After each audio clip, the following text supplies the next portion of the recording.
Bonjour à tous, mon nom est François Letarte et bienvenue sur ma chaîne JDR D30, une chaîne consacrée aux jeux de rôle sur table. Alors, ma vie de rôliste aujourd'hui, ça va être la réponse du RPG Week numéro 16, je pense, qui est de décrire des personnages difficiles à jouer. Ben, en fait, je trouve la question plus difficile à répondre que les personnages difficiles à jouer qui avaient de l'air difficiles. Je sais pas si vous me suivez, mais en tout cas, c'est parce que j'ai pas de misère à jouer des personnages. Ça, je l'ai déjà dit une fois de temps en temps, que moi, là, je suis comme un joueur frustré. J'aime ça être joueur dans une partie de jeu de rôle. J'adore ça. Mais je suis plus souvent maître de jeu, puis c'est pas correct aussi. Mais j'aime ça être maître de jeu, j'adore ça. Mais j'adore ça être joueur. Puis c'est ça, on dirait que je suis capable facilement de m'adapter aux personnages qui vont m'être proposés. Si tu me laisses le choix, c'est sûr que je vais aller vers des trucs relativement standards. Ça va être plus au niveau de la personnalité que je vais tenter de me démarquer. Là. Mais tu sais, je suis capable, on dirait, de mettre dans l'idée de jouer à peu près n'importe quoi. Fait que c'est ça. Les personnages difficiles, par exemple, c'est ça. Il a fallu que j'y pense un peu. Là. J'ai peut-être une réponse ou deux. C'est plutôt des réponses techniques. OK. Personnage, j'en ai un qui me vient en tête, c'est un personnage, quoi, ça fait peut-être, ça doit faire avant 25 ans de ça, là. Je m'étais embarqué dans une game de Rift. C'est la fameuse fois où j'ai découvert un jeu de Palladium, pour de vrai, je connaissais les jeux, mais Rift, j'ai trouvé ça compliqué.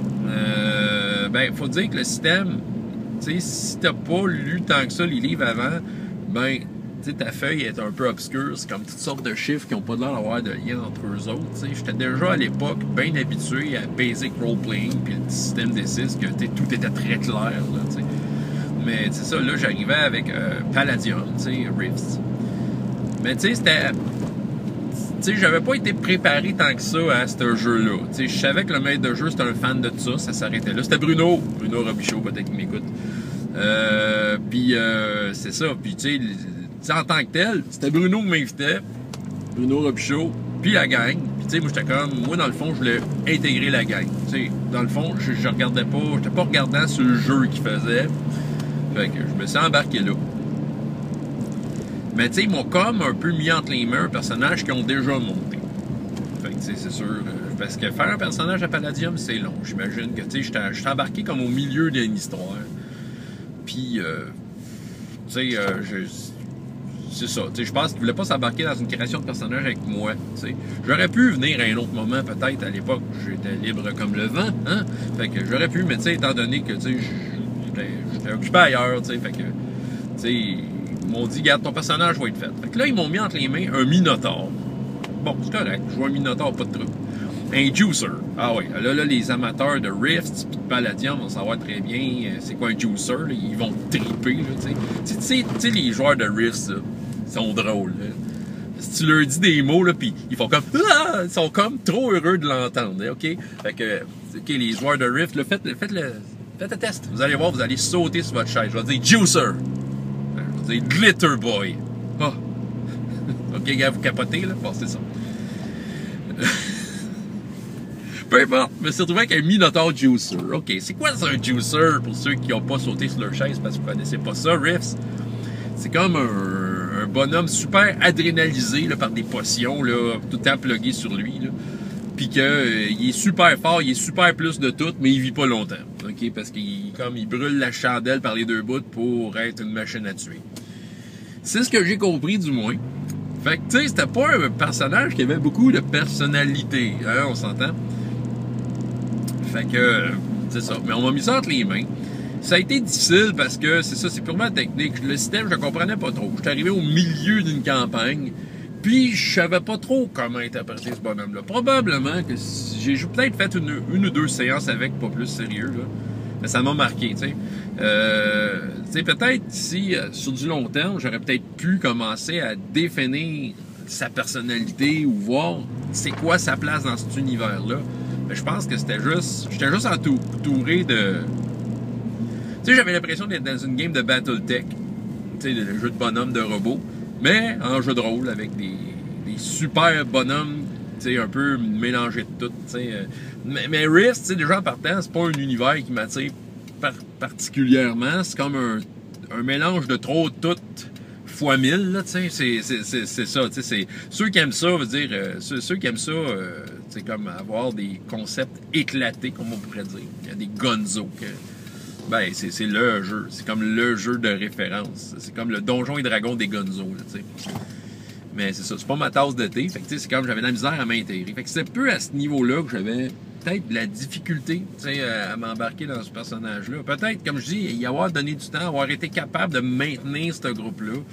J'avoue, je me souviens même pas pourquoi que j'ai arrêté de jouer avec eux autres. Peut-être justement que, j'avoue, peut-être que la raison c'était que justement je me retrouvais pas là-dedans, tu sais. Puis peut-être que je me retrouvais pas dans Rifts, tu sais. Puis peut-être que j'ai décidé de, tu sais, j'ai déjà d'autres games ailleurs, tu sais. Je me souviens même pas. Ou peut-être que le groupe a juste pété aux frettes. Parce que me connaissant, peut-être que j'étais comme... J'ai intégré un groupe qui avait l'air super motivé. Puis que moi-même, peut-être, j'étais motivé. Là, j'essaie de me rappeler comment j'étais. Puis, tu sais, j'étais probablement le genre à appeler le bête de jeu. Bruno disait, hey, quand la prochaine game? Ah, mais finalement, on joue plus. Tu sais, parce que tous les autres qui avaient l'air plus motivés que moi, finalement, c'était rien que du fake. Du fake, aussi. Puis moi, c'était un true. Je voulais être le Minotaur Juicer de la place. Ça se peut. Je m'en souviens plus. Mais reste que, tu sais, ça n'a pas été une expérience dans laquelle je me suis senti en contrôle de ce qui se passait. Hein? Fait que j'ai trouvé ça compliqué. Je vais peut-être faire un clin d'œil à Danny Radberger. Il va peut-être se rappeler de ça. Je pense que c'était au Guerrier de l'Imaginaire. Il avait joué une game de Donjons et Dragons 2e édition.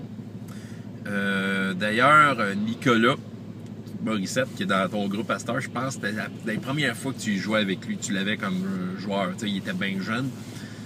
Puis je sais pas pourquoi, j'étais avec Simon Roy, tu dois te rappeler de Simon Roy, Danny. Puis Simon Roy, puis je sais pas pourquoi, tu nous avais dit, hey, ça vous tente-tu d'embarquer? Fait qu'on s'était dit, ouais, ok. Fait que moi et Simon Roy, on s'est dit, gars, on va faire nos bonhommes à part. Fait que là, on était comme, tu sais, le Guerrier imaginaire à l'époque, il y avait 2 étages. Puis toi, tu jouais avec ta gang en haut, puis on t'avait dit, je pense, quelque chose dans le genre, on va venir quand nos personnages vont être prêts. Fait que là, on était en bas. On s'était monté nos personnages. C'était du Donjons et Dragons 2e édition. Fait qu'on avait les livres, on feuilletait ça. On s'était monté comme 2 barbares, tu sais. Ça, là, c'est comme, comment embarquer une game tout croche, ça, c'est de même. Parce qu'on n'avait aucune idée de c'était quoi l'univers. C'est du donjon, tu sais, on disait c'est n'importe quoi qu'il y a dans le livre de donjon, mais tu sais, on n'avait pas analysé tant que ça. C'était pas une époque où on s'analysait bien à savoir de quelle façon t'embarques dans une game pour que ça aille bien. T'sais, on avait notre concept, probablement, intérieurement, on avait notre idée du monde, de ce qu'il était, mais tu sais, ça avait rien. T'sais, on n'avait même pas discuté avec Danny c'était quoi qu'il faisait. On a fait 2 barbares, là, vraiment le classique 2 gars en bedaine, là, comme le barbare dans le jeu vidéo Gauntlet, là, tu sais. Bon, on priait tous crâne, tu sais. C'est que c'était fait.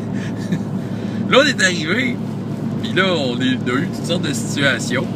Mais c'était difficile à jouer parce que, comme des épais, on est rentré à cette game-là en étant des barbares, mais tu sais, on s'était même pas informé c'était qui les autres. Fait que, tu sais, la cohésion de groupe, là, ça avait comme pris le champ pas mal. Puis, ça a duré une séance, ça. Je me souviens juste d'une affaire de cette aventure-là. C'est qu'à toute fois qu'on lançait le dé, on criait comme! Tu sais, c'est ça, puis on était super dedans. Puis l'autre affaire, c'est qu'à un moment donné, je pense que mon personnage avait été victime d'une genre d'illusion. Puis j'arrêtais pas de faire un esquivo qui me faisait salut. En tout cas, moi, je me trouve drôle parce que je me souviens, c'était Danny qui était là, il faisait des saluts, tu sais, puis il dit, tu vois un esquivo qui te fait salut. Fait que là, j'essayais de me sortir de cette illusion-là. Puis une fois de temps en temps, il me demandait de faire un jet, puis je le manquais tout le temps. Quand toutes les fois que je le manquais, Danny me faisait une face de... avec son esquivo qui me saluait. Fait que mon personnage était comme pris là-dedans. Ah, puis... là, toutes les fois, j'avais des sortes de roleplay. Je parlais à mon Dieu, Chrome, je sais que je suis pas très intelligent.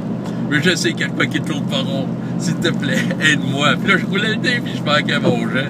Tu sais, je me souviens que la fin de la game, c'était juste à propos de mon personnage qui délirait en voyant d'esquivo qui faisait salut.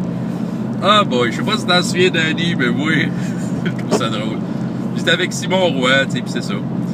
Fait que, les enfants, si on vous dit « Hey, t'embarques-tu dans ma game de donjon? »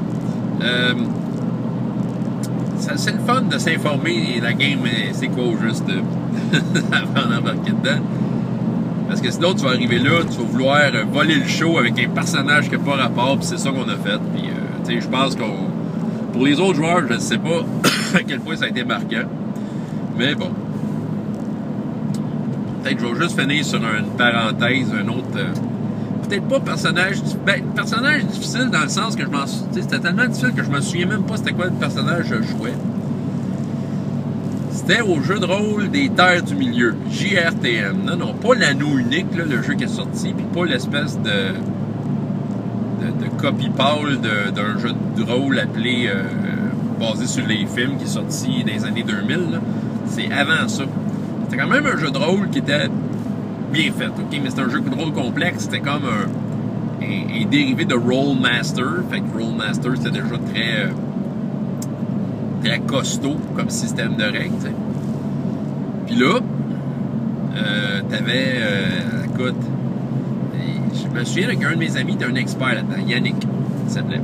Je l'ai fait venir au Galerie Imaginaire pour présenter Rollmaster. Mais c'est ça, nous autres, je pense qu'encore là, on manquait peut-être de préparation pour jouer à ça. Puis c'est ça qui faisait que ça rendait ça difficile. Parce que, écoute, on avait tous fait des personnages, où on avait des pré-tirés. Puis, tu sais, écoute, l'aventure, c'était vraiment moche, malheureusement. Mais, tu sais, on était à l'entrée d'une caverne au milieu d'une forêt, un escalier descendait. On n'était même pas capable de la descendre parce qu'il y avait un piège qui nous tuait. Mais de jeu, il était pas... Yannick, tu sais, il était pas fort, ses indices. Tu sais, fait que... Je pense que tous les joueurs, on est tous morts une fois. On était gros autour de la table de genre 6-7. Et on a tout refait un bonhomme. On se faisait tout pogner dans le piège. Ça, c'était difficile. Fait que c'était tellement difficile que j'ai aucun souvenir des personnages que j'ai faits. Oui, c'était du monde des Terres du Milieu, là, tu sais. C'était probablement du monde très typique, mais ça s'arrêtait là. Fait que ça n'a pas été une expérience très mémorable pour ce jeu de rôle-là, mais bon. Ouais, ça fait le tour de mes personnages difficiles à jouer. C'était ma réponse pour le RPG Week numéro 17. François Letarche pour JDR Détente. Et jusqu'à la prochaine fois, ayez autant de plaisir dans la vie que dans les jeux. Au revoir.